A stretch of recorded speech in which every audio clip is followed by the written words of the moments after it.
Hey guys, Daniel here. This is another video. My next guest, he needs no introduction. If you're a comic book fan, I'm sure you've heard this name. It's the legendary Geof Isherwood. He's an artist and inker who's worked on countless different comics for Marvel and DC. He's gone to work in comic book series such as Doctor Strange, Suicide Squad, Conan, Thor, Daredevil, Namor, Spider-Man, The Sword of the Swashbuckler, and he's also done some film work for huge films such as X-Men Apocalypse and X-Men Days of the Future Past, where he's done artwork on that. But Geof is very kind agreed to come on for an interview and let me annoy him. But Geof, thank you so much for coming on. How are you doing today? What are you doing here anyway? Go away. Yeah, of course, and that just about concludes our interview. You're annoying me already. That's very it. chipper, very chipper. I'm glad you're in a good mood this morning, so we can all get this rolling. That's how most of my guests, that's how the introduction starts off. At first, they say "go away," then I blackmail them, and they have to kind of end up saying. Well, we just love listening to you. You're the lilting tones. Yeah, that has to be it's wonderful. My Irish charm, I'm sure. It is absolutely. Can't get away from it. What can I say? Thank you very much. But we have so much things to get into. So first, let's start with basics. So how did you get into comic books? Were you a fan growing up, or? Oh yes, I read things like Charlie Brown. Peanuts was my early favorite. When I was a child, a little bit younger than yourself. But when I was it's like 10, 11 years old, I discovered Spider-Man. That was in the John Romita era. Yeah. Okay, I'm 60 years old now, right? So this is a while ago. So anyway, I had decided that with the child's mentality, I wanted to do something with drawing for a career, right? And then I thought, these comics, wait a minute, at the front page, they have these credits. Jazzy Johnny Romita and Jack the King Kirby and Gene the Dean Colan and Stan the Man Lee and all this. And I thought, yeah, I want to do that. I was attracted to the colorful and the larger than life stories. I just fell into the whole superhero thing, is like so many have. And so I decided, yeah, I'm going to be a comic book artist. Yeah, I like that. And then so I was also interested in figure drawing and learning anatomy. Okay, so that was really my my approach to drawing first, was from the figure drawing side. And it's true that many artists come from a design background, right? And then they kind of have to learn, so they're great at picture making and composition, but they have to learn figure drawing more later. I kind of came from the other direction. It's kind of interesting. But my first foray, my first trip to Marvel Comics was when I was 16. We lived in Montreal North. We had moved from the US up to Montreal. My father had taken a job at McGill University, so our whole family moved there when I was around that time, when I was 10. And so we would travel to Maryland for summer vacations, where my mother's side of the family is from, and where I lived when I was young, and where we would go for a summer vacation, right? So New York was in between.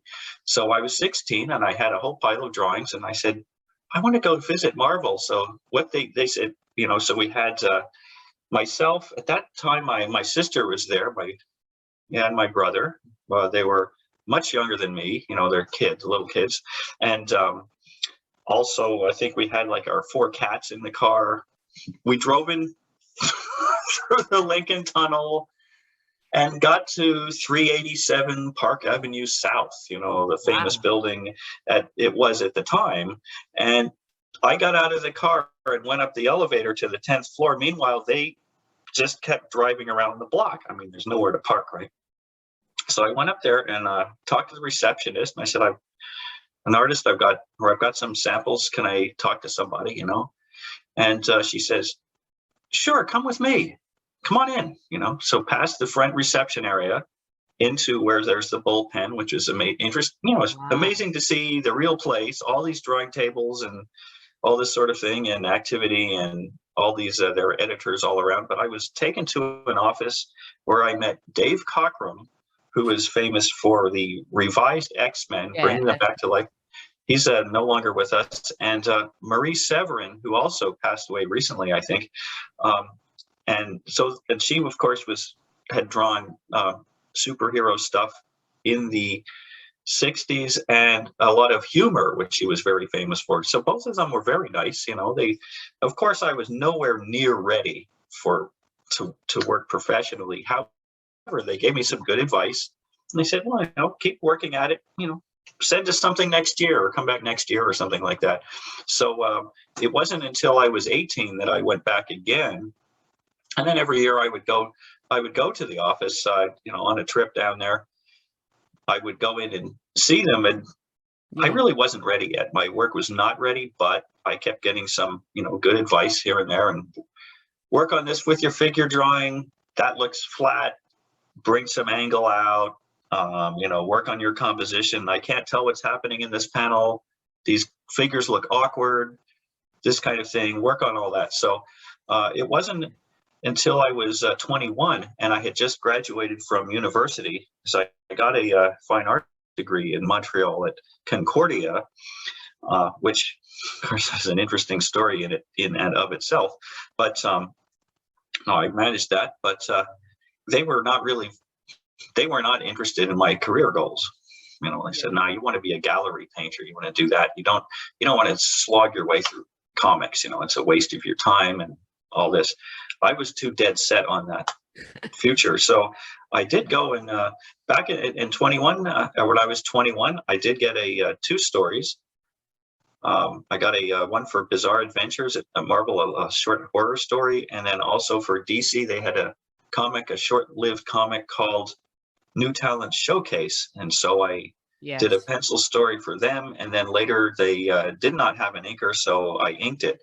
So that was 1982. That was the July through September. And after that, nothing happened. I couldn't get any further work. So I thought, well, and this was, so what happened was, I'll just go ahead.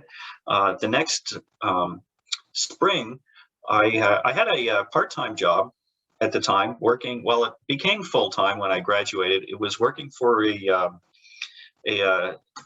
department store chain. So I was working at the head office doing floor plans and shelf display planograms, they call them. That was kind of a regular thing I was doing. So I left that and then went to New York. I gave my girlfriend at the time, she could draw and everything. So she went and did the job I was doing and saying, I'm going to go to New York.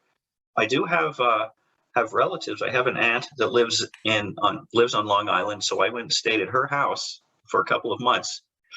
And I, again, just went to Marvel, went to DC, and went to Red Circle, which was run by Archie. And Rich Buckler was running that. He was editor-in-chief, I guess. And he was doing a comic called The Mighty Crusaders.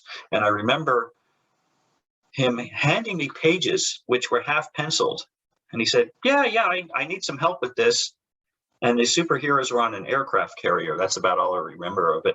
He says, can you take, I've got rough drawings, finish the pencils and, did that. So I worked for him for 3 days.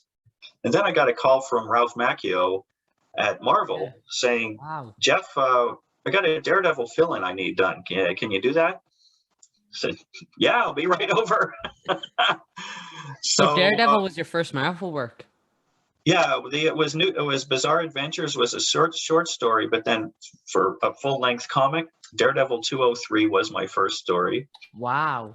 So all of a sudden I'm thinking, uh-oh, this is the real thing. I have to draw twice as well as I ever did. This is it, the big time. But it worked out fine. And it was inked by Danny Bulanati. So he fixed up a lot of stuff with anything of mine that looked a bit odd, but I did a very nice job. And after that, I was asked to do Power Man and Iron Fist, a couple of those issues, and it just went from there. And then I wound up getting regular work on titles. I was inking some Conan the King over Mark Silvestri, and the Dazzler. I did 3 issues of the Dazzler.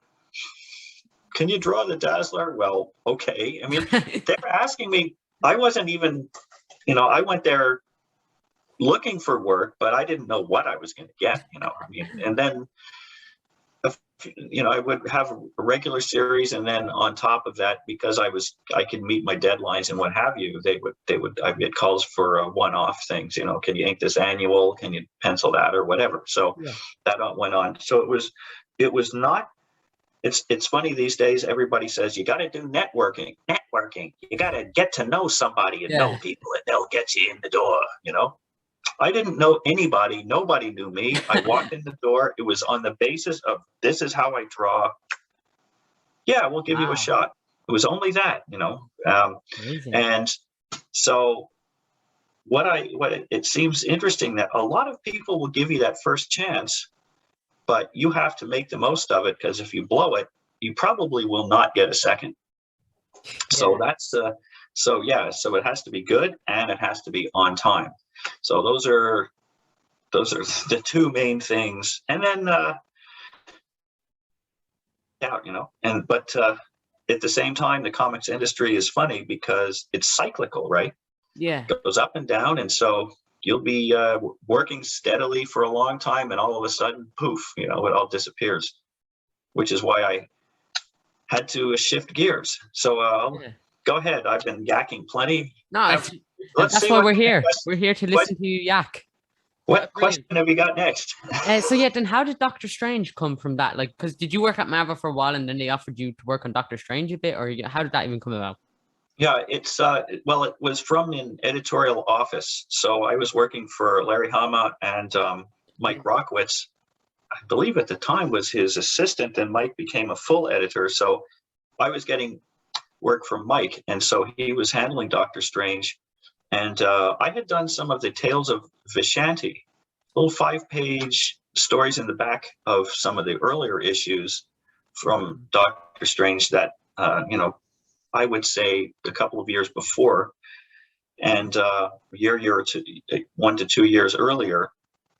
And those were, it's like one was the story of how voodoo worked, and one was werewolves and things like this. So, nice. So Jean-Marc L'Officier would, with Roy Thomas, he would do historical background. One was, say, and we did that also for my first issue about Frankenstein, would be taking Frankenstein from Mary Shelley and then adding bits and pieces to bring it into the Marvel universe and up to the present. It was fascinating how he was able to weave all the different parts of fiction from anywhere and then bring them into the Marvel world. So these stories didn't have a lot of straight continuity. There was this happened, and you're jumping all over the place, historical period piece type stuff. And so when Jackson Geiss, or Butch, he's sort of gone from Butch Geiss to Jackson Geiss, and I guess he's back to Butch again. He was drawing the book, and in an earlier era, he was doing Swords of the Swashbucklers, and he left that, and I was asked to follow him on that. And then, ironically, he was doing Doctor Strange, and he left that. And then when I heard Doctor Strange was available, I asked Mike, "Can I draw it?" Sure, yeah. I think let's give you a try on that book. Yeah, looks good, So this was after my run on Conan the Barbarian, where I was inking that for a while. And that was just after I was inking that. It's Doctor Strange, I would say, was one title that I asked to draw. Wow. Well, it would be the second, because the reason I went to Marvel in the first place is because I wanted to work on Conan. And so in the long run, I worked on a variety of Conan titles for about 7 years. So I can't complain about that. Definitely. Although I would draw it again today or tomorrow if the opportunity came up. In fact, right now, I happen to be working on a Conan commission. Wow, look, that's amazing. And I've got this dead guy here, and I got a Red Sonja up here. So this is like construction, right? In the drawing. This classic. Is what and then I'm finishing some pencil, and then I'm going to ink it. So somebody's looking at that going, "Yeah, you promised me this drawing months ago," but what the heck? It's been an odd year and a half. Yeah, exactly. Life of a comic book artist, definitely. Yeah, well, because I do that still. I'm working on a graphic novel now called Toby's War. We're calling it.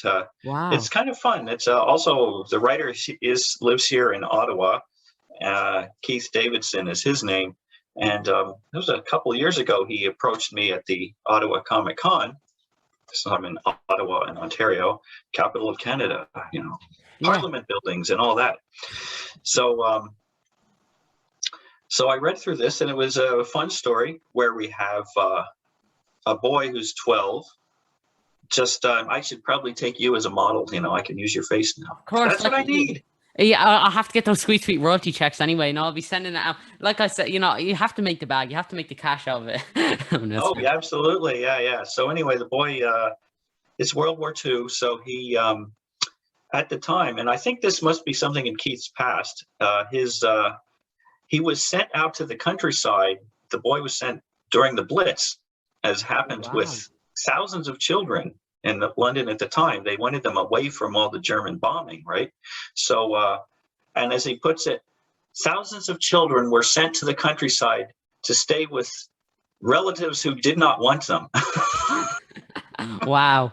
And I said, whoops, well, there's your story right there. So anyway, he winds up going through this, and he's going to live with his mad uncle, who is now doing some, useless restoration of this old castle since he got out of the sanitarium, and that's who's supposed to take care of him. So it's like, and then we go from there. Then he winds up going into this other world, which he says, well, I'd like some real adventure in my life, because he's been reading this boys' adventure magazine. It's like the old pulp magazines. It's pre-comic books. Yeah. Back in those days that were very popular, like 2 pence or something like that. And then you all the old stories. So he was reading one of these, and he got really interested in it. And it turns out he winds up going into a world of one of these adventures, and it's all of a sudden very real. And all of the the swashbuckling, adventuring, fantasy part of it goes out the window, because he's dealing with the reality of people getting killed in front of him, and his own life is hanging in the balance, and he's got a huge responsibility to try to save the day, and perhaps even somehow end the war, because in our story, the Germans defeat Britain in World War II. Wow. So that's, he's got a lot, so he's just like a kid and having fun. All of a sudden, he's got the weight of the Western civilization on his head. So we're really going with that idea anyway. So I'm a third of the way through the story now. It's going to be 200 pages. It's a big whopper. Definitely. I'll have to have you back on when it comes out to talk about it in more detail. Yeah. It sounds amazing. Yeah. Well, all I need to say now, but I'm thinking, why did I accept this job? It's so huge. It's a big one. But I'm teaching also, right? I teach at this college. So Algonquin College it is here, in a program called Illustration and Concept Art. So it's probably why it's easy for me to talk to you, because I go on for 4 hours at a stretch, and I can talk to my class continuously for 4 hours. It's a good talent to have when you're being interviewed. Comes in very handy. Yeah, I know. I'm so used to that I can answer any question. They have yet to stump me. I always have an answer for everything. So anyway, so in between doing that a couple days a week, I'm drawing this other story, and then I have doing my commissions. When I try to get, I have to find more time to do those, because the list is growing. But the other thing is too, I do usually attend about 10 comic conventions a year, or used to. Wow. Yeah, used to, definitely. Back before the world fell apart. But anyway, so I've been doing more commissions instead of, people have contacted me for that. So and I have been to London once. Was October a couple of years ago. So that was, and I was able to come a little early, so I was there for a good week, and that was terrific. And still have yet to make it over to Ireland, but at some point, you probably have a pretty decent comic convention there. Yeah, where you absolutely. are. Dublin Comic Con. If you're on Twitter, everyone get this. We have to bring Geoff over. Introduce him to the culture, of course. And of course, I'll come here with a big stack of comics for you to sign because I'm very generous like that. Of Oh, course. sure. Well, I have people bring boxes of them, but Yeah. oh yeah, it's no, it's great fun, and so that has been pretty much how I've managed to do some traveling. Yeah, and I know you also 6 or 7 years. yeah, Sorry. and I know you also sell original pages of art, which is actually how I was introduced to you by my good friend James Burke. You can all check out on Twitter at Daddy Burke. He's a friend of the YouTube channel. And he reached out to me and he put me in contact with Geoff, and I was of course really excited to do this. So James, special thanks to you, of course. This wouldn't be possible without you. But yeah, so you do sell a lot of original pages of your art. So do you do all your art like traditionally and not digitally, or do you do a mix of both? Or Well, right now, well, all the stuff from those days in Marvel, that was up till the end of the 90s. That, of course, is on yeah. paper. It's the real thing. What I'll show you, I'll show you what I have right here. Wow. So we can see here on the YouTube channel exclusively, of course. Yeah, I can just show you on the screen. You can hold it up to you can pin, if somebody's looking, or you can always pin the video picture. So this is some of the story I'm doing now. So what I do is, this is kind of a major moment where, Wow. so like I'm always interested in the character interplay, the acting. The characters to me are everything, and then of course we have the setting, which I'll draw as best I can, but I like drawing the characters. To me, that's the part that matters. And we have this. Yeah. So again, what I do is I pencil all these on the computer, right? Because a lot of times I have reference material that I need, and I can resize and with the writer, we have I have an editor working with this as well. So I send my rough pages in. It's another page here. Wow. So I send the rough pages in, and then he approves them. They go over and they approve them. Like this panel here was redrawn from an earlier idea, and then there's this, and this kind of thing. So wow. So then I print them out in blue, and then after that I print them out in blue on my Bristol paper, and then I ink them for real. This is another story. Recently I did this called Medal of Honor. It was I think it's called the Association of the United States Army. Yeah. Official Army. It's called the Medal of Honor, and Roger Donlin is the fellow here. So this was a story, it's a true story. This is where he grew up and his family and all this sort of thing. He was in 1964. He was in the U.S. Special Forces, who would be the Green Berets. Well, here they are, getting off the truck. There he is. This fellow, this fellow here, and training. And then this is a base in Vietnam where he was, and so he's out checking, and then down here one night, all of a sudden, they were attacked. So they were attacked. They were outnumbered a good 3-1. There were only 13. They were advisors in Vietnam at the time. The war was not officially on. So he was there with 300 South Vietnamese people. They were training in defense and just education in general. Yeah. Turns out, of those 300, 100 of those were North Vietnamese sleepers. So they get attacked from outside by about 900 Viet Cong. And he turns around and he's telling all his people, go out there, and defend. And he sees them shooting at each other. It's like, wow. The interesting thing is, this fellow, Roger Donlin, he's a retired colonel now. He's still alive, right? He's 87. So, and there are some, he's talked about this story many times. So there's an interview of him and he's going, seems that their intel was a little better than our intel. Wow. So he's trying to, so anyway, it was horrible. He and his small band, most of them got killed, but they managed to keep the attackers out of the main compound for about 5 hours until they could get help. because this is, the attack came at like 2:30 in the morning or something, Wow. in the middle of the night. So you don't have any planes flying in. They can't see, helicopters and all this. So they managed to keep the attack out. And then, so then later he was the first one to be awarded this Medal of Honor from that conflict. And so I was thinking, I really don't have time to draw this. I've got this other story to do. I'm really busy. But when I read what happened, I could not refuse it. Wow. I said, it's like, it's like, thanks to him for what he did, for his service and all that. You can't not. It's interesting though. Among the documents I was sent was about a 75-page.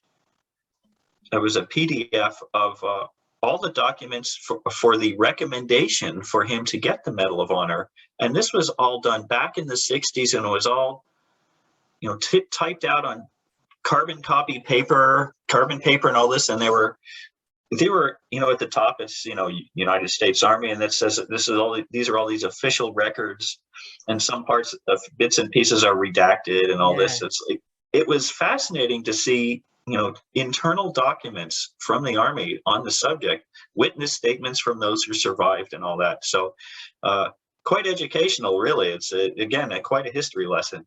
So I did the best I could. We had Chuck Dixon wrote the story, and he's another writer who I worked with at Marvel way back a long time ago. I mean, now it's like 35 years later. Incredible as it sounds, but he's so professional writer, is very good. I didn't have any questions about the script, so I could just draw it straight. And it was again, there was some back and forth with the Roger Donlin himself. I didn't communicate with him personally, but through the editor. Some things about, I have a question like, well, what rank is this guy? Somebody's with him. What rank? What specifically are they wearing? Things like this. I've tried to get what they were, equipment and all that as accurate as possible, because this was a true to life. It was a true story, and naturally, what I'm drawing, it cannot ever look like the real thing. I wasn't there. The other side of it was going through, and we have pages of attacks and bombs going off and people getting killed and all this. I'm thinking, it's so is this really necessary in life? I'm drawing these people. It's like, and it's not a story where you just say, well, we just blow up the skeleton monster comes in and just crush it. It's happened to real people. These are real lives, and I'm thinking, I'm depicting this, and is this really necessary? Why do people have to fight like this? Why is there such conflict necessary in the world? It made me think about it while drawing, and as opposed to going, it's Rambo time, and let's revel in the macho shoot 'em up stuff, and it's so cool and all this. To me, it was kind of, I got the opposite reaction while drawing it.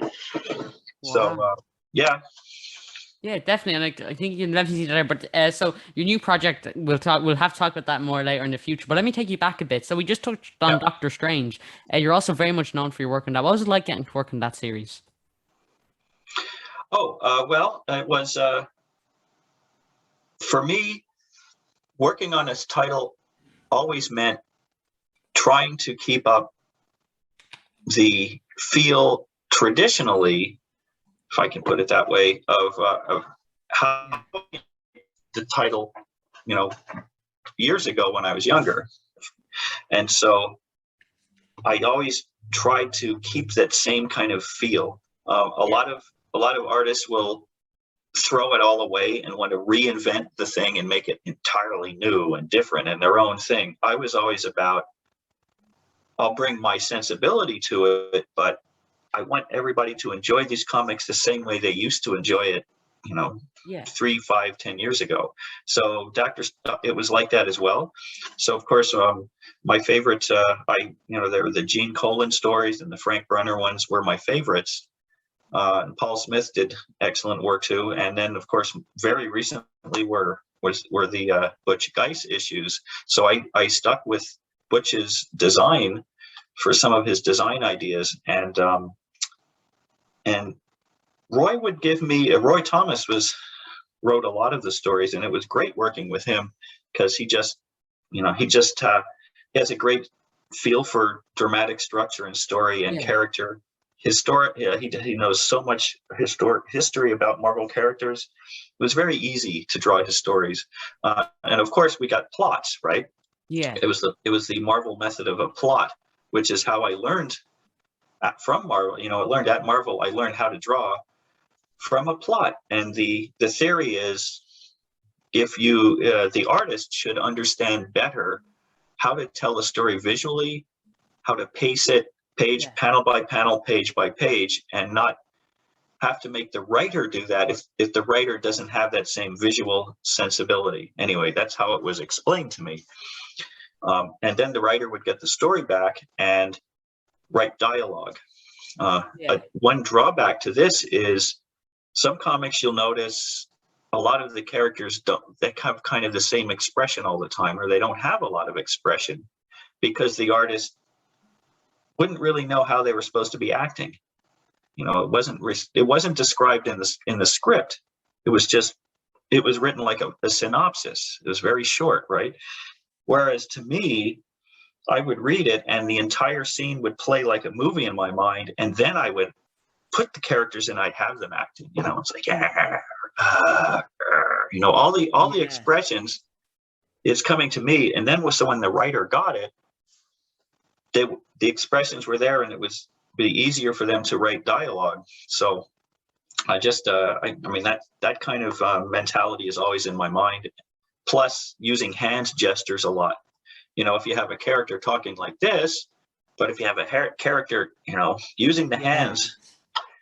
That's another thing about storytelling, is that if you're watching a movie and you take screenshots, just stills, sometimes they look a bit flat. Even the superhero movies, they just characters standing around, but it's because they're moving. In a comic, it's still pictures. So what we have to do is exaggerate things and make them look a little more exciting, because they're just those still images. We have to push that a bit more. And then because if you take it away, everything can look kind of flat and boring. So it's part of the mentality of exaggeration, even in a comic that's realistic in nature. Yeah, definitely. And so was Doctor Strange, because he definitely has a certain look to him. Was he like a tough character for you to draw, or did you get the hang of him very quickly? Yes and no. I think because to me, characters I always see them as real, so I didn't really have a problem so much. Yeah. But of course, it just takes longer to draw him. Is the tunic with the billowing sleeves and the cloak and all this business, and on the cloak all that little design work. It just takes. Some things are just a little more complex to draw, but for me, usually, the way I usually put it is, stuff isn't difficult for me to draw. It just takes longer to do sometimes. Yeah, I'll put it that way. Yeah, absolutely. And so, in that series, I'm not sure if you remember now, but there were a lot of guest stars. In an issue, we got Galactus. There was Juggernaut. I think Wolverine was in an issue. So, is there one character that you got to draw as a guest star that you just had so much fun drawing, or is there just one character in the Marvel universe that you could just draw forever and ever? It's your favorite to draw? It's funny how I got the chance to draw the Conan, which is not quite Marvel Universe technically. Yeah. But that world I love doing. Doctor Strange also was great. It's funny that I don't have one character that I like doing. Really? I grew up loving Spider-Man, and I only got to do a handful of those. And then thinking back on it, I only got to work on a couple of Daredevil stories, and I'm thinking, oh man, Daredevil would be so much fun. I'd really like to do that. But I only did a couple of X-Men things, and of course X-Men was super popular, so that was fun to do. Thor was great fun to do. I love Thor. And In DC, I was able to, and of course, well, the guest star thing was deliberate, by the way, as we were trying to bring more readers over to Doctor Strange with the Galactus and the other characters, right? Wolverine and what have you. So, I mean, that was a deliberate maneuver on our editor and on Roy's part. And of course, I thought it was great because, oh, wow, I get to draw Galactus. You know? And what a pain. Jeez, I tell you, there's so much detail on this Galactus character. And it's weird because you draw his head and then his helmet is way taller than his head. So when you draw a panel, you're going, oh, wait a minute, I've got his head here, but what if I need that whole giant helmet? I got to shrink it and move it down because I need room for the helmet and those big pieces coming out the side, right? Like, you have it kind of throws off your natural feel for design because all of a sudden you've got, he takes up so much more room. And then he's so tall, he's like 200 feet tall. So that skews characters dealing like this. So I have a, giant Galactus. And if I want Doctor Strange to look impressive, I have to have Doctor Strange really close in the foreground, here. So Galactus is back here. So that, he doesn't look like a little ant, but then sometimes he should look like a flea compared to Galactus. Cause he just goes, and there goes Doctor Strange off, So, and that would have been a very short issue though, if it just ended like that, 2 pages in. It would have gone like the Doctor Strange movie, I think. That's a whole nother subject. Galactus, I've come to bargain. Just that over and over again. Yeah. Perfect. Well, I think just the whole that was a terrific movie too. It was completely out of the blue when we were invited to the premiere. When I was invited to the premiere, and what did I have to do? You might say, well, what did I have to do with? Why was I in the special thanks at the end, and why was there? Well, we had back in issue 45, we retold the origin of Doctor Strange, kind of updated it and fleshed it out a bit. And so there were elements of that, especially things like the car crash where he breaks his hands. That was done in the movie that we had drawn in the comic. Wow. And the funny thing in the comic, I said, I felt like I storyboarded the movie almost. It's like he crashes in slow motion, right, like this. And in the comic, I'm going, here's the scene. I have a top shot. It's a big panel, and it's all lines to show forward motion. Wow. He's like, and it's like, yeah, they did that. So there's also a bit where later on in another issue, and I was able to, the great part was I was also able to write a few issues of Doctor Strange outright, just myself. Because at one point, Rockwitz was saying, Roy's not going to be writing the comic. We're looking for a writer. And I said, can I write it? Sure. Wow, it's easy. Send a story. Let's see what you got, Send it in, let me read it. And then, so, I wrote a few issues. And one was one where he's fighting Earthona, who I dug out from the past. And he's having a problem. Yeah, he's fighting this guy who puts him in a bear hug, and then the cloak wraps around the guy and whizzes him off. Wow. And I'm going, that's this whole thing in the movie where the cloak has a mind of its own. And I'm thinking, because I know the director, Scott Derrickson, read through tons of Doctor Strange books or comics to get ideas for the movie. And I'm going, I wonder if that's where he picked up the idea. Very well could be. I love the cloak in the movie, the fact that it has such a mind of its own. It's really a lot of fun, that there's so much in the movie that was well done in that respect. The open your eyes sequence is unbelievable. Yeah, and I believe you got to meet Benedict Cumberbatch. Would I be correct in saying so? That is correct. Yes, we were at the premiere, and after we were invited to this after party, and there's a place called the Magic Castle, which is an old house up in Hills of Hollywood. Is it's now it's a club for magicians, right? Oh. And so of course Doctor Strange. So they the studio rented the place for the night. They usually do things, hold weddings and gatherings that sort of thing. So they had the magicians doing card tricks and stuff. And I mean, that in itself was unbelievable. Yeah. How they did this, how they did some of the tricks, I have no idea. It was amazing. Like, one guy gives me a little envelope, and then he says, "Look at the cards, and so don't even just look at them. Pick one out." Yeah, okay. And then he does this bunch of stuff, and then he says, "Take it out of your pocket," and then I reach my pocket, open it, and that's the card I picked. Okay. And I signed it. Like he said, take one. At one time, somebody said, write your name on the back and put it in this envelope. And then it winds up, he pulls it out of somewhere else. Like, how the hell did he do that? It was incredible. Amazing. Anyway, afterwards, so there's this big mansion. It's labyrinthine and dark and all this. It's really fun. But out in the parking lot, they had it set up with AstroTurf, so it didn't look like a parking lot. White lights like Christmas, bars, sofas, fireplaces, and about 600 people milling around. Way in a far corner, we're standing Scott Derrickson, the director, with some people, and then not far away was Benedict, and it was my wife was with me, and she's going, "Oh, this is the." I'll tell you the irony of this after. But okay, well, we've been to many conventions, and I've met a lot of actors, over the past few years, and we both have. She's met Jason Momoa. Yeah. And he's come by. It's funny because he would walk by. We're all, in our row of tables at the convention, and Momoa's walking along, and he's got like 20 people trailing after him.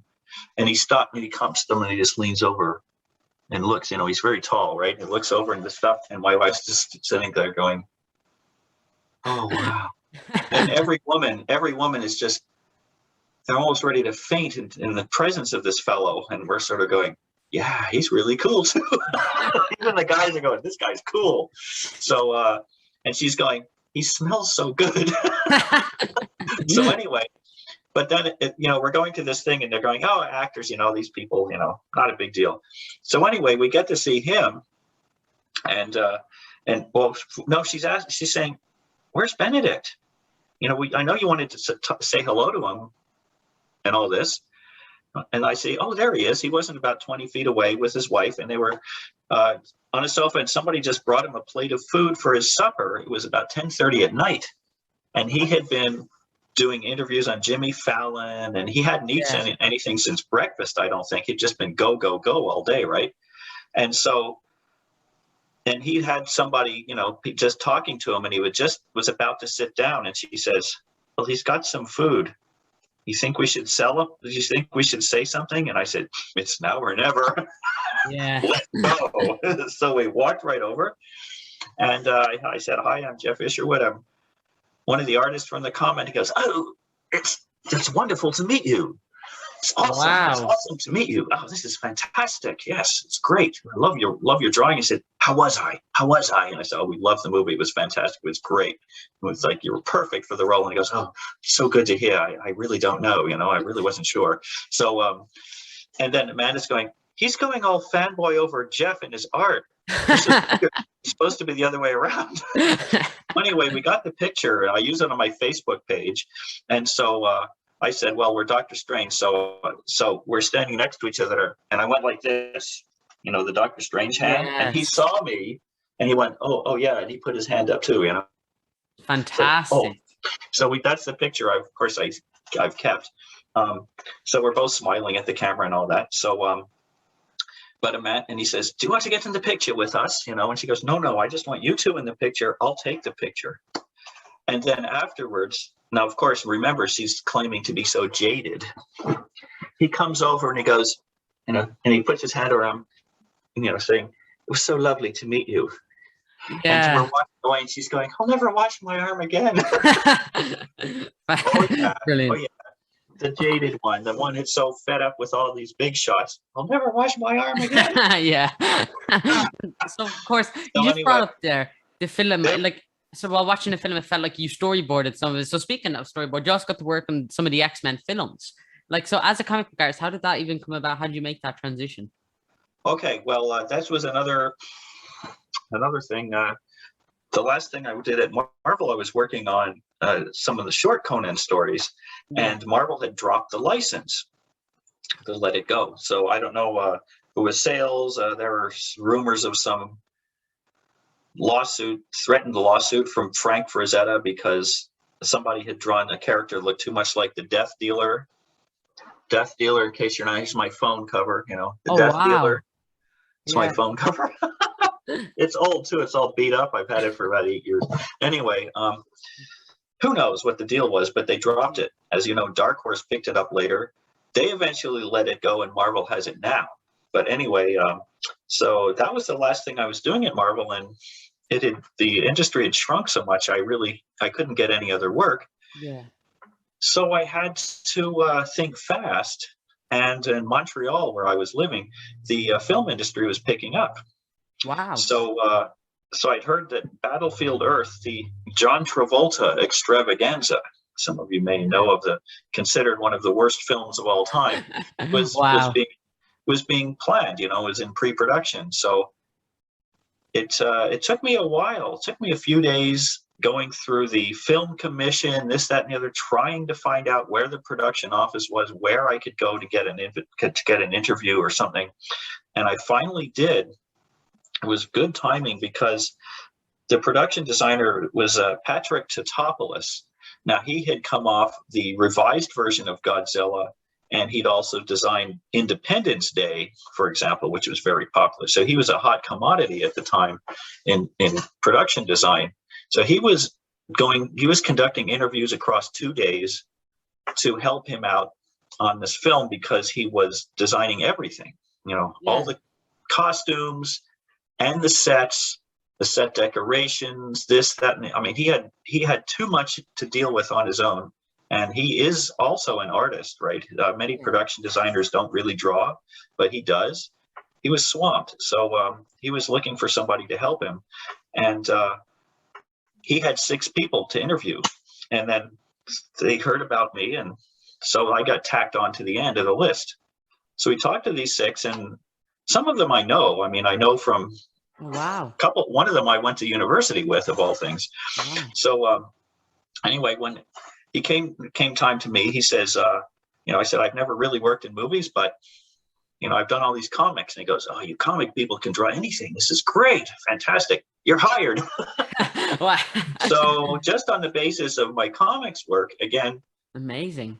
No networking again. I didn't know anybody in the film industry at all. It was just brought the drawing in and he liked it. So I got the job on that. And then from there, there were local people, of course, in the film crews. So I got asked to do other jobs locally following that. Wow. And so I've worked on tons of projects in Montreal over the past 20 years. And ultimately, it was somebody from that movie, Battlefield Earth, who then she was a prop master on the X-Men movie. So she gave me a call to work on some designs for that. So I was either doing designs for the Cerebro with the helmet and the console. I did that one, and some other things there. And then also once that was done, I was asked to do storyboards as well. And I did the storyboard for the famous Quicksilver scene, which is like 2001 in the slow motion in the kitchen fight. Yeah. Fight in the kitchen with all the stuff and all that. Yeah. So one of my favorite scenes. Yeah. No, that was the funny thing about that was I had no idea Bryan Singer was going to go with the circular kitchen idea to make it like 2001, where the guy's jogging on the space station. But I had a kind of a regular kitchen, but the actions were there, a knife's coming at somebody's face and he goes up and he just, moves it over here, and then he has another where the guy's he's ready to punch and he moves the fist here so when he hits himself. Brilliant. And the funny thing is, I didn't have much of a script to work from because with that movie, Bryan Singer he's a tinkerer. He's always toying with ideas. He doesn't just get one idea and go with it. He was always trying to make things better. So the script we had to work with was probably not even close to how it really wound up, and it is true. So I was told, take every scene with Quicksilver and just make stuff up. Just follow the basic idea of the script, but just get ideas and just throw stuff down there and let's see what we do. So I wound up, and I'm thinking, hey, this is like what I was doing in comics. Here's a plot. Make up, like it's a very bare bones story. You get to make up what happens. So I'm completely comfortable doing that. So so it was fun to see it played out. And so that I'd already been in the film business like 12 years by then too. So and so this past year, it's more recently. Let's see, what can I say? NDA's coming into action here. Yeah. Well, there's one. There's the Home Alone is kind of a take on, from the original. Yeah. I did some stuff for that. There's a toy train set. There's a whole bit with a toy train. So there's the train itself that I wound up designing, and sort of a takeoff from Thomas the Tank Engine, but it's now its own thing. And there's a book of illustrations that I also did. And then this year, well, I can't really say what it was yet. It's still in production. I have to wait and see, of course. Yeah, I said, like you showed me your coffee mug, the assassins have failed. But, of course, we spoil the NDAs. It's a matter of time. But yeah, so another work of yours I want to touch on. Probably one of my favorite works you've ever gotten to do is the Suicide Squad. If you watch my channel, Suicide Squad are my favorite comic book team of all time. That's right. John Ostrander himself. And so the Suicide Squad, how did that even come about? Were you approached by DC or? Okay, that was different because it was Jim Owsley, who's now changed his name to Christopher Priest. He's been Christopher Priest for quite a while. Owsley was writing Conan the King when I drew that finale of that series. Was 51 to 56 or 50 to 55, something like that, the last 6 issues. And at the time, I didn't have anything else lined up at Marvel, and he said, I'm going to go work at DC. Let me see. Well, I'll mention your name over there.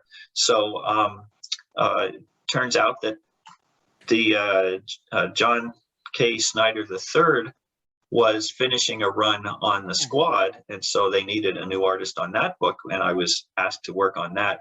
And I inked some of John's stories, and then Luke McDonnell was still working on that. He had started the series on that when they had picked it up again. So I inked some of his stories, and then a lot I just drew entirely pencil and ink, and then towards the end of that, I just penciled, and Robert Campanella was the inker. So I did whatever kind of thing just to make sure we got it done, and it turned out quite well.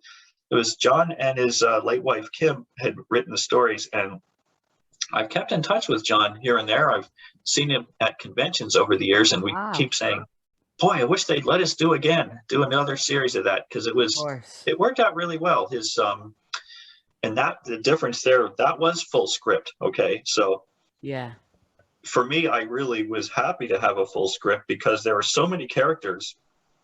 I wasn't really familiar with many of them that I had to scramble to keep up. I had to reference old piles of old comics, earlier issues, all this kind of thing to try and keep up with who's who.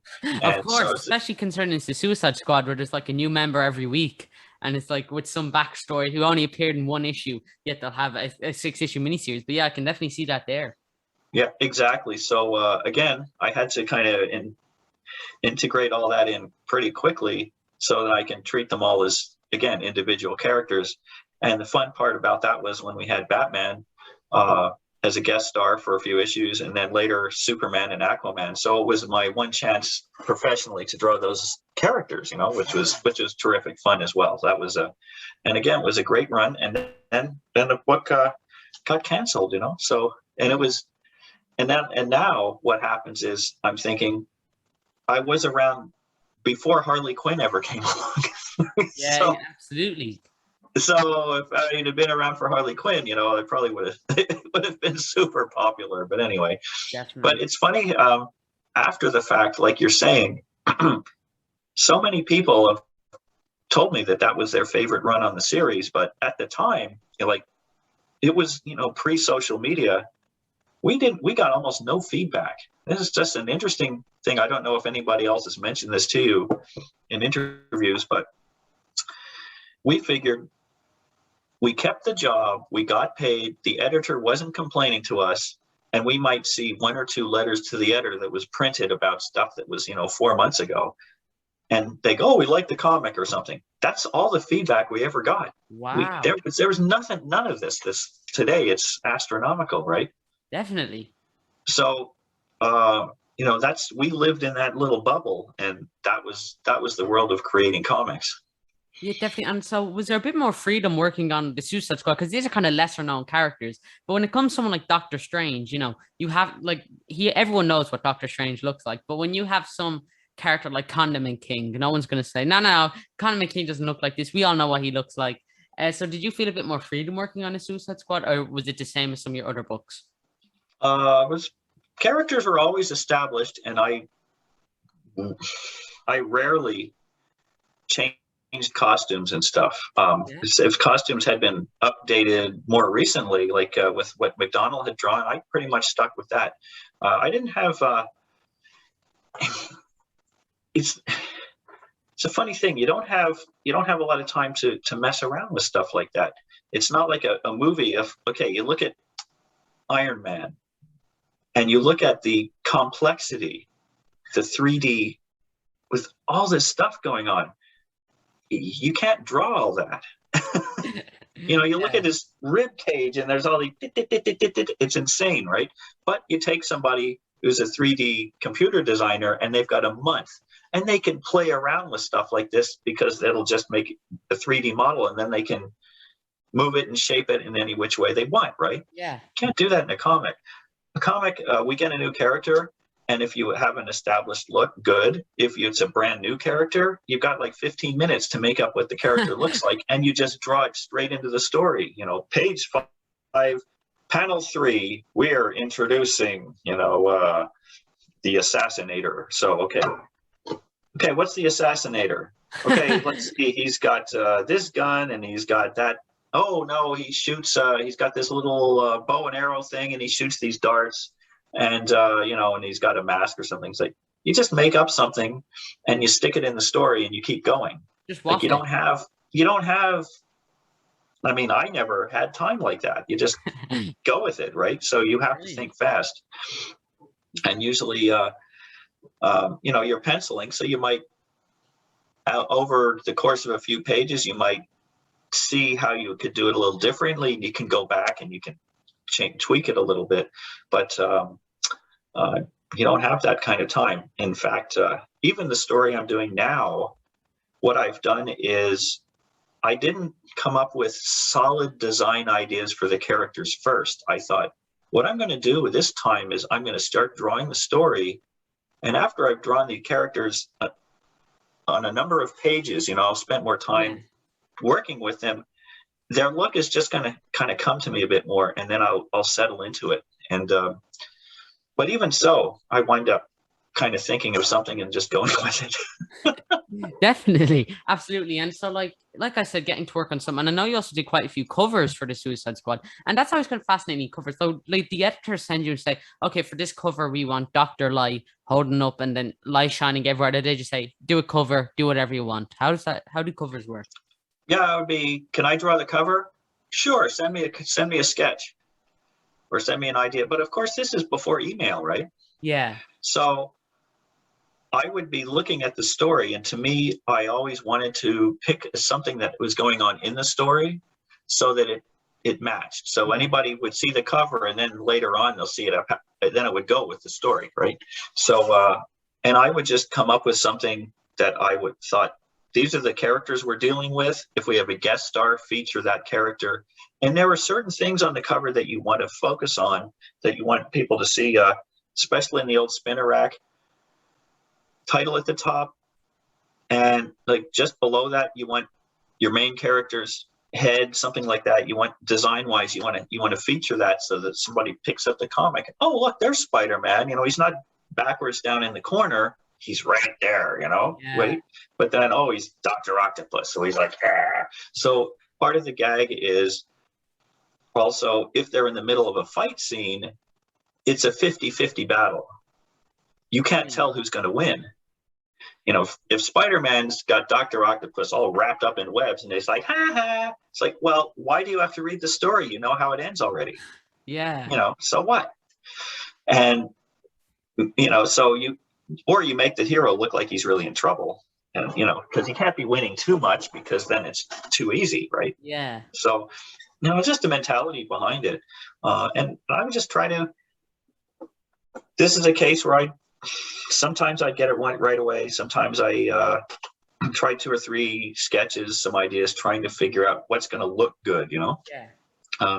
There also, when I was at Marvel, a handful of times on Conan, Larry Hama, who is the editor of the Conan the Barbarian title, he would do a cover sketch and then give it to me. He did that a few times. Wow. And he did 1,000 of cover sketches. So he had a feel for it, but also he says, I'm on lunch hour. They pay $50 a sketch. So I go out to lunch and I'd sketch 3 things and I made an extra $150. It's Wow. lunchtime. So they don't pay us editors that much. So, you know, it was a great way to supplement the income. Absolutely. This is the reality, folks. This is what the comics world is like. So, so he did that for a lot of people, but ironically, I had somebody draw me a cover sketch. I only did that like 3 or 4 times. The rest I always just invented. So it worked out. Absolutely, and I can definitely see that there. But I've already taken up so much time. Thank you so much. So before we finish up, I'll ask just a couple more questions. So do you notice improvement as an artist? Like, do you look back at some of your earlier work and say, oh, I should have done this, or I could have done that, or this would have been fun, or anything like that? It's more, it's like 3/4. I wish I could do it now because it would be better. And 1/4, I'm going, that came out pretty well. Wow. I wish I could draw like that now. It's not as bad as I remember. I don't, geez, I had another fellow who's here in town. He's another collector. In fact, it's funny. It's like with James Burke, we become, you know, he bought some pages from me originally, but now we just become more like friends. You know, like you and I, we're just buddies now, right? Of course. That's how it friends. works. Yeah. We're old friends, you know. That's how comics works. Yeah, of course. So, you know, we're just going to be hanging out all the time on Zoom or whatever. But that's, you know, I try to get past the so-called mystique of, you know, the famous artist and all this nonsense. Yeah. I feel right now what I learned to do, I'm kind of a technician that learned this trade, and now my job is I'm a producer of content. So for whatever job it is, for all the, you know, 98% of the world out there are consumers of content. And so it's my job. I'm a producer of content. I'm not a social media expert. That's not my thing. You know, I'm best off sticking around. You know, if I was a dental surgeon, I'd be best off in somebody's mouth every day, fixing their, you know, problems and that. To me, it's almost, I kind of see it on the same level. And it's something I trained to do. Yeah. It's something I've got good enough to be a professional. I learned a lot more after becoming professional, and I've learned to diversify so I can go in a lot of directions, especially in the film world. I've done, you know, 6 different type of jobs.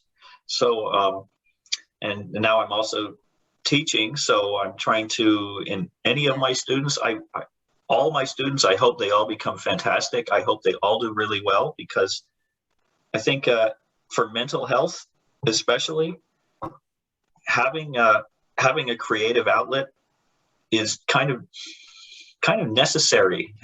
Yeah, definitely. People who simply are always consumers, I'll say it that way, are always looking from the outside for stimulation, something to interest them. You know, it could be anything. It could be sports, it could be cars, it could be, you know, whatever. Doesn't matter.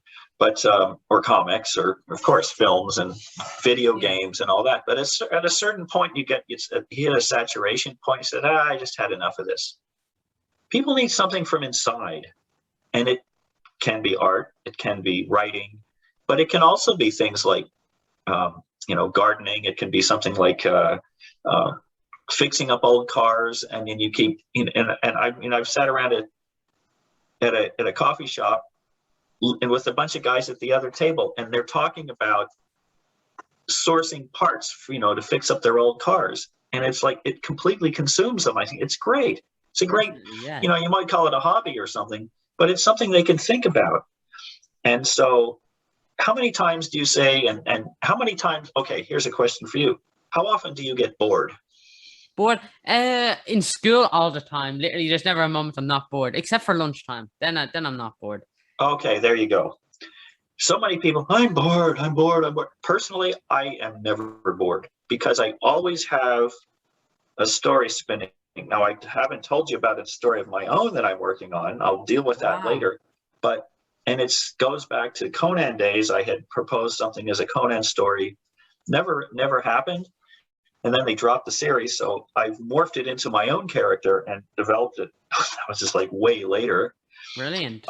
But at the same time, I can always just jump into that and I can cook up another scene. And I can always let it percolate. I can, massage the story, the idea of ultimately, when I finish the Toby's War, I'm going to go back to it and it'll be better. And brilliant. I always have that in mind. I've always have something creative I can think about. So that's my recommendation for all your wonderful listeners out there. Get something in your own life that that you can make yourself. Don't just rely on everybody else for everything. You can use other things for entertainment, of course, for education and for inspiration. Absolutely, for inspiration. But it's and there's always room for good stuff. Now you think about music. You hear a new artist, right? New musician, new song, and you go, "Oh, I've never heard of this one. This is great stuff." Just proves there's always room. There's always room for good stuff. Absolutely, you just put it perfectly there. I couldn't have said it better myself. And yeah, that's a brilliant answer. So my second last question: what's your dream comic book character? Who's that one character you haven't gotten to work on that you just like to work on? Well, it's my own character that I want to finish. Want to get on with. I've kind of settled on that because of just the entire storyline is something I really want to do, and so I'm going to leave it at that. In terms of a major character, I would go back to draw Doctor Strange in a flash. Really? Or Conan. Either one of those. Conan and Red Sonja or Doctor Strange, I would do again instantly. Yeah, and I think you'd be perfect in that because I don't think Marvel are doing much with Doctor Strange currently. So yeah, I think you'd be perfect on Doctor Strange. Just bring him back. I think that's brilliant there. But yeah, absolutely. And so my last and final question, because I've taken up so much of your time. If anyone was looking to get into comic books, what advice would you have for them? Well, what I understand now is, okay. I asked Stan Lee this point about what should I tell my students about, what advice do you have for my students? And this is something that I only met Stan one time. This was in Providence, Rhode Island. Of course, he's much older. At the time, I finally got to meet him about 3 or 4 years ago. And so I said, instead of going, Stan, I think you're wonderful and great and you're a great inspiration, which is kind of a given, I said, what advice do you have for students? And he answered in terms of writing, and he goes, tell your students, they said, whatever they're writing, write what is in their own heart and mind to write. Don't listen to anybody else. Brilliant. Do your own thing. That's what matters, So I said, that was it. And so, yeah, you can get feedback and advice, but you have to be creative, work on your own thing. John Buscema told me something different. I'll tell you what he told me. This was when I was, 18, something like that. I was at a convention and watched him draw for a couple of hours. So I said, John, what's the best way to get into comics? He goes, pick your favorite artist and swipe his style.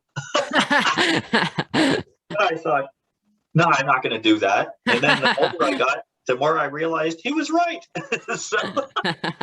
Brilliant. Yeah, so it's swipe his style and do your own thing, like two opposites. But it really comes down to, if you have a natural work ethic, that you kind of need that, because comic book art, now some people in animation may beg to differ, but doing full comics is the most time-consuming job there is in terms of getting things finished. it eats up your days. So if you enjoy that world, if you're somewhat introverted and you just love doing it, and you kind of have to draw, it's in your DNA, and you have the work ethic, just there's also the side that you can talk about talent or something. I think it has more to do with observing and understanding what it is you're looking at, so that you can turn around and recreate it in drawing. Because what we think about is always perfect, just doesn't happen on paper. So that's where the training part comes in. If you have that kind of desire to do it and the work ethic to make it happen, then you can create the work and you can keep getting it. You can keep getting better. But to get anybody to understand or see it, the internet is really the way to go. From what I understand is a lot of editors look on the internet, they look at web comics, things like that. That's a great way. It's a great equalizer to be able to put your content out there for people to see. So this is something that's been on for a while. So instead of just saying, well, I'll print a few, comic copies of my comic and distribute it to local shops, it's not really going to be seen that widely. So you have to be able to create it, but you got to keep it going. You can't just say, well, I'll draw 4 pages and then that's it for the year. I mean, you have to show that you can create the full work and keep going and keep doing it. And that's tough, especially, if you're in school, that's one thing. Yeah. You only have so much time.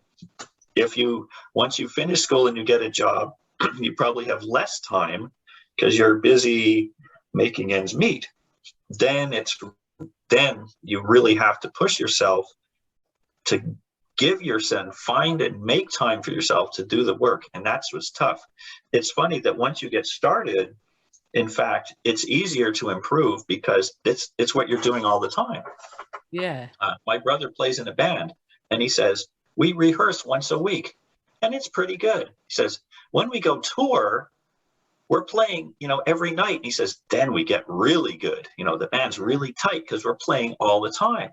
So that's the tough part, is finding time to work at it regularly, like daily if you can. That's even a little bit of time. Yeah. Absolutely. You just put it perfectly there. So everyone, make sure to listen to Comic Extraordinaire himself. Geoff, it's been such a pleasure to talk to you. Before you finish up, are you on Instagram, Facebook, Twitter, anything like that? I do have a Facebook page. It's called, I have what is Fans of Geoffrey Isherwood. So hasn't been super active lately because conventions have been light. I was doing a Facebook Live drawing thing for about the first half of this year for a few months anyway. Then I just got too busy. I wound up getting and then of course coming out of the pandemic, more people were now moving off and doing other stuff. Plus I got a big storyboard job this summer, so that kind of put the end to it. So I was doing that, but I might do some live drawing again once in a while. And but that's the place, Fans of Geoffrey Isherwood. I have a website which is geoffreyisherwood.ca. Haven't updated it a lot, but I have a commission page there with commission rates, and I have my own personal Facebook feed, which I have a certain number of friends. I have to admit that I get friend requests regularly, but if I don't really know people, I mean, I'll check out who they are, and if it's somebody else I know of or somebody in the comics community, I will often friend them. But again, my activity on Facebook has gone down a lot this past year. I've just been busier, so social media is not really my forte. I avoid Twitter. I have an Instagram. I never use it. I'm kind of drifting away from all that to some extent. But I still the Facebook is the one I use there. Absolutely, and I don't think we can end on a better note. Geoff, thank you so much for that. I'll talk to you a little bit off air. Thank you guys so much for watching. I will see you all in the next video. Please make sure to like and subscribe. You can follow me over on Twitter at SamboGizmo1. If possible, please make sure to donate to the National Deaf Children's Society. As always, you can go find them on Twitter at the NDCS, if I believe. Make sure to go check them out. There'll be a link in the description. And also go check out Geoff's account. You can go follow him on the accounts you just mentioned there, and go check out his website. Of that will be linked in the description. Yeah, thank you guys so much for watching. I will see you all in the next video. Stay safe. Bye.